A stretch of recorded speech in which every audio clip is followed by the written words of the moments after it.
Forms ہو رہی ہیں، track and trace system لگایا جا رہا ہے، نہ جانے کون کون سے سسٹمز آ رہے ہیں.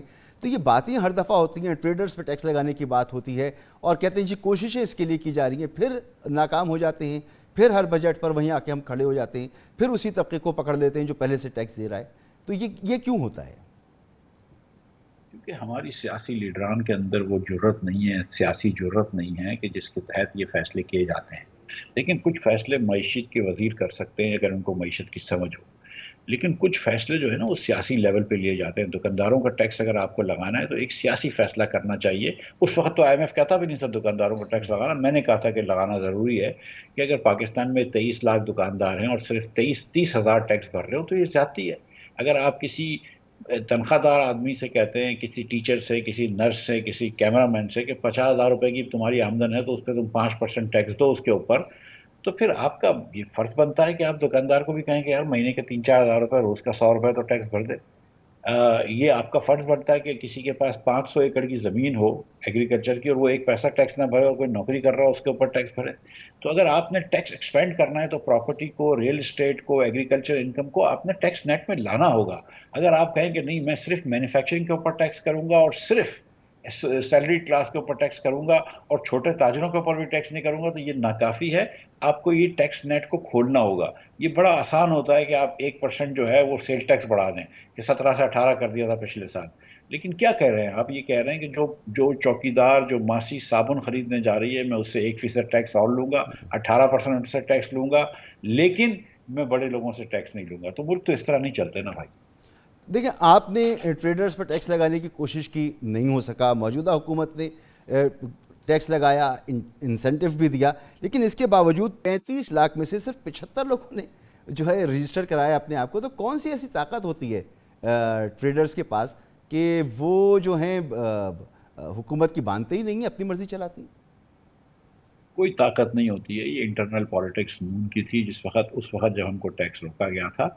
اور یہ انٹرنل پالیٹکس جو ہے یہ کوئی سود مند نہیں ہوتی ہے. نون نے سارے ریفارم رجسٹ کیے لاسٹ ایئر تو کیا نتیجہ نکلا؟ الیکشن میں ہم نے دیکھ لیا کہ کیا نتیجہ نکلا.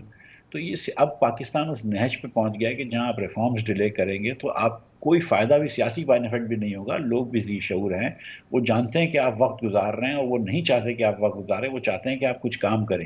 اگر آپ فنڈامنٹل ریفارمز نہیں کرتے ملک کے فائنینسز کے، جس کے اندر NFC ایوارڈ کو دیکھنا ضروری ہے، جس میں جو طبقے ٹیکس نہیں دیتے ان کو ٹیکس نیٹ میں لانا ضروری ہے، جس کے اندر ٹیکس کے نظام کو اور مؤثر بنانا ضروری ہے. اگر آپ یہ نہیں کریں گے اور آپ یہی جو پیبند لگا کے کام چلا رہے ہیں کہ ہم پھر سے نوکری پیشہ لوگوں کے اوپر اور ٹیکس بڑھا دیں تو اس سے بہت زیادہ فائدہ نہیں ہوگا. سر IMF تو جو کہہ رہا ہے سو کہہ رہا ہے، ہم اپنے جو ٹیکس کلیکشن کا ہمارا ادارہ ہے FBR، اگر وہاں پر دیکھیں تو ایک تلاطم کی کیفیت ہے. وہاں پر کئی افسران کو فارغ کیا گیا ہے. کل بھی وزیر اعظم نے ایک میٹنگ کی، پھر ٹریک اینڈ ٹریس سسٹم کی انہوں نے لگانے کی بات کی. تو بجٹ قریب ہے اور ہم اس طرح کی چیزیں کر رہے ہیں، نئے نئے آئیڈیاز سامنے آ رہے ہیں. کچھ پرانے آئیڈیاز ہیں انہی کو لے کر سامنے آ گئے ہیں کہ جی وہ عدالتوں میں جو کیسز پھنسے ہوئے ہیں ان سے پیسے نکلوا لیں گے. تو یہ صورتحال تو ہم ماضی میں بھی دیکھ چکے ہیں، اور بجٹ کے قریب یہ سب کچھ ہوگا تو ہم کس طرح سے اپنے ٹارگٹس پورے کریں گے؟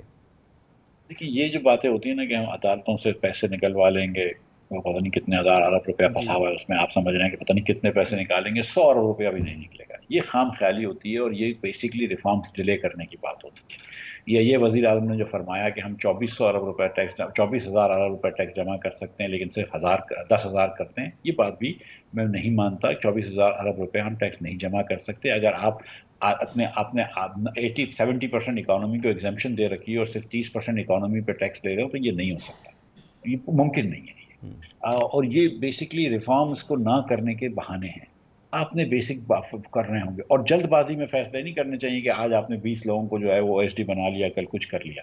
دیکھیں آپ نے FBR کا ریفارم کرنا ضروری ہے. میں تو یہ بڑے عرصے سے بات کرتا ہوں کہ FBR سے آڈٹ فنکشن الگ کر دینا چاہیے. اس کی ایک نئی ایجنسی بنانی چاہیے کہ جو FBR کا بھی آڈٹ کرے اور جو ٹیکس دہندگان ہیں ان کا بھی آڈٹ کرے. یہ ایک بڑا پریشر ہو جائے گا اور آڈٹ پہ نکال دیں. باقی ان لینڈ ریونیو اور کسٹمز کو الگ کرنے کی بات تو مجھے سمجھ میں نہیں آتی ہے. اس کے آگے اگر چلتے ہیں تو آپ نے بیسکلی یہ بات ٹھان لینی ہے کہ ہر پاکستانی جو کہ صاحب حیثیت ہے اس کو ٹیکس دینا ہوگا. یہ نہیں ہو سکتا کہ بھائی تیری انکم جو ہے وہ کوئی زیادہ وہ سیکرڈ ہے، یا تیری انکم جو ہے وہ کوئی زیادہ ملک کے لیے فائدہ مند ہے اور کسی اور کی انکم نہیں ہے. آپ نے ٹیکس سب سے لینا ہوگا. آپ جب جی ہر جگہ ٹیکس ایگزمپشن دے دیتے ہیں، آئی پی پیز کو آپ نے ٹیکس ایگزمپشن دے رکھا ہے، پتہ نہیں کتنی کمپنیوں کو آپ نے ٹیکس ایگزمپشن دے رکھا ہے، پھر ایگریکلچر کو آپ نے ایگزمپشن دے رکھا ہے، پراپرٹی پہ آپ ٹیکس نہیں لیتے، تو ریل اسٹیٹ کو آپ نے ایگزمپشن دے رکھا ہے، تو پھر اگر آپ بڑے بڑے لوگوں کو اگر آپ ٹیکس ایگزمپشن دے دیں گے تو کہاں سے ٹیکس جمع ہوگا؟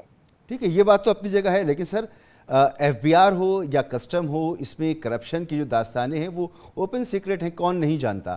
آپ بھی وزیر رہے اور نادرا کا ریکارڈ بھی آپ کے ایکسس میں تھا، اس کو دیکھتے ہوئے بھی آپ ٹیکس چوروں پر ہاتھ کیوں نہیں ڈال پائے؟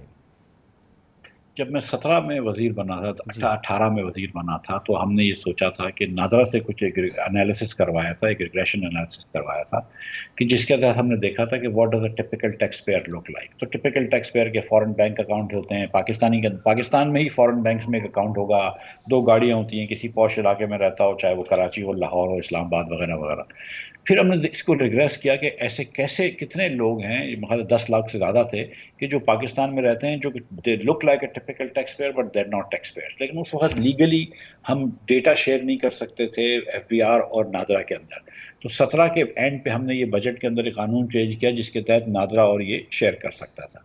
اس کے بعد جب اس بار بھی میں آیا تو وہ ہم نے جو نادرا کے چیئرمین تھے طارق ملک صاحب، ان سے بات کر رہے تھے، اور میں نے جانے سے میرے فائر ہونے سے پہلے میں نے ان سے جو لاسٹ میٹنگ کری تھی، میں نے اور چیئرمین اس وقت کے چیئرمین تھے ایف بی آر کے آصف صاحب، کہ ہم نے کہا تھا کہ ہم کوئی 80 لوگوں کو پہلے نوٹسز دے کے دیکھیں گے کہ کیا ہوتا ہے، کہ ہم کو پتہ چلے کہ یہ نادرا کا جو ڈیٹا ہے وہ صحیح ہے کہ نہیں. انہوں نے کافی ہزاروں لوگ آئیڈینٹیفائی کرے تھے. میں کہا کوئی 80 لوگوں کو نوٹس دے کے ہم نے کوئی شروع کرا تھا، کوئی کرائٹیریا تھا جس کے حساب سے 80 بنتے تھے. تو یہ کر سکتے ہیں. لیکن میں آپ کو ایک ایسے ہی، یہ لوگوں میں اگین خام خیالی ہوتی ہے کہ پتہ نہیں کہ بہت سارے امیر لوگ بیٹھے ہیں جن کو ٹیکس نہیں دیتے، اور اگر ان کو ٹیکس لے لیں تو باقی سب کی جان چھوٹ جائے گی. ایسا نہیں ہے. پاکستان میں کوئی بہت سارے امیر لوگ نہیں ہیں کہ جو اللیگلی ٹیکس نہیں دیتے. اصل میں آپ نے لیگل اتنے لوپ ہول رکھے ہوئے ہیں کہ ایگریکلچر کے اوپر، دکاندار کے اوپر، دیگر پراپرٹی کے اوپر، ریل اسٹیٹ کے اوپر، آپ نے پہلے ایک زمانے میں حوالے کے اوپر تھا جو لیگل لوپ ہول میں نے بند کیا تھا، کہ آپ جتنا مرضی پاکستان کے باہر سے حوالہ لے کے آئیں، آپ کے اوپر کوئی نہیں پوچھے گا سوال. تو یہ چیزیں تو غلط ہے نا. تو ہم نے پہلے یہ آپ سوچیں کہ ایف بی آر کو مرید الزام ٹھہرانے سے پہلے ہم کو یہ سوچنا چاہیے کہ کیا کیا قوانین ہیں کہ جو امیر لوگوں کو ایگزمپشن دیتے ہیں، ان کو تو پہلے ختم کریں نا، تاکہ وہ کم از کم لیگیلٹی تو ختم ہو، پھر اس کے بعد آپ ان سے ٹیکس لے سکتے ہیں. جی بہت بہت شکریہ جناب مفتاح اسماعیل صاحب، سابق وفاقی وزیر خزانہ ہمارے ساتھ موجود تھے. گفتگو آپ نے سنی، اسی کے ساتھ اجازت دیجیے. اللہ حافظ.